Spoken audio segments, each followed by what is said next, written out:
মাআল খায়িদিন, সত্যের বিরুদ্ধে যারা অপবাদ দিত তাদের সাথে আমরাও যুক্ত হয়ে এই অপবাদের শিকার হয়ে যেতাম।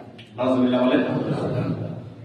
সত্যের বিরুদ্ধে অর্থাৎ সত্য ইসলাম, সত্য কোরআন, সত্য হাদিস, এই ইসলাম কোরআন হাদিস এগুলোকে যারা মেনে চলে, এদের বিপক্ষে যারা অসত্য অপপ্রচার চালায় তাদের সাথে আমরাও যুক্ত হয়ে যেতাম। বলেন নাউযুবিল্লাহ।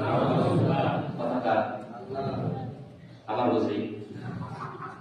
আল্লাহ তাআলা বলেছেন যারা সত্যের বিরুদ্ধে অপবাদ রটনাকারীদের সাথে কি মিলিত হয়ে একসাথে কাজ করত। বলেন নাউযুবিল্লাহ। নাম্বার 4, ওয়া কুননা নুকাযযিবু বিয়াউমিদ্দিন, প্রতিফল দিবসকে আমরা অস্বীকার করব। নাউযুবিল্লাহ বলেন। প্রতিফল মানে কি?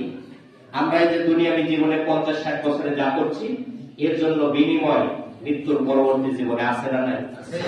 আছে। কবর থেকে শুরু হয়ে যাবে, হাসরের ময়দানে আল্লাহ তাআলা সকলকে উপস্থাপন করবেন, একত্রিত করবেন, বিচার ফাইসালা করা হবে। এই দিবসটাকে যারা অস্বীকার করেন, মনে প্রাণে যারা বিশ্বাস করেন, আমরা তো অস্বীকার করি না, তাই না? আমরাও অস্বীকার করি। যদি অস্বীকারকারী না হতাম তাহলে ইসলাম থেকে আমরা দূরে থাকতাম।